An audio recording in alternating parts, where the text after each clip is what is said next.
Today we turn to the gospel reading out of Matthew 15, verses 18 through 20, which read, "But what comes out of the mouth proceeds from the heart, and this defiles a person. For out of the heart come evil thoughts, murder, adultery, sexual immorality, theft, false witness, slander. These are what defile a person, but to eat with unwashed hands does not defile anyone." Now, Jesus was not saying to ignore the CDC protocol regarding hand washing, but in that idea, there is a lesson for us. We can't see the COVID virus, and yet we know it's there and it's deadly. The same is true with our hearts. We can't look upon them, but we know they're deadly. That is, they are defiled by sin, and that puts us under the penalty of death.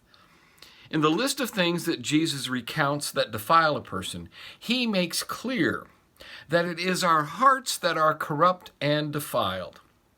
And as we live out our lives saying and doing these things that arise from our hearts, we reveal our sinfulness that lives within our very nature.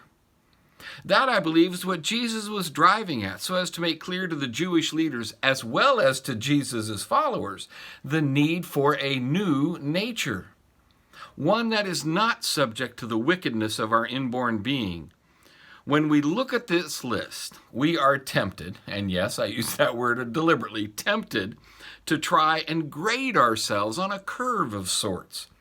We like to compare sins and regard some as worse than others. After all, I can't be held accountable for my evil thoughts that I don't act on, right? And slander. Is slander really in the same category as murder? Well, it is according to Jesus. The whole list is what Jesus points to as what defiles us. And there is not one of us who is not guilty. And all this comes from within us. It isn't our actions only that condemn us before God. It is our very nature. It is the corruptness that lives within us that needs to be purged. And we simply are not able to accomplish that for ourselves. But thanks be to God for his solution. Remember, Jesus spoke of unwashed hands not defiling a person.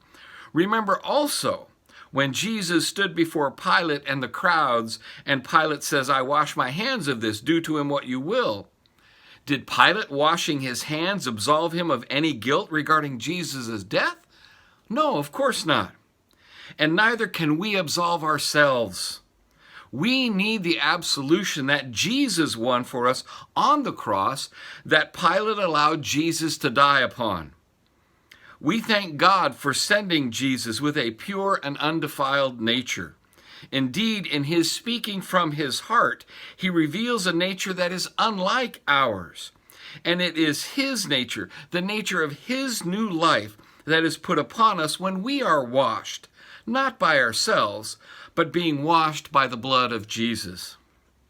That is a true cleansing. And that washing does indeed accomplish our complete and total restoration to wholeness and relationship with God. God's blessings to you today through the perfect nature of Christ, who has made us his own. Goodbye.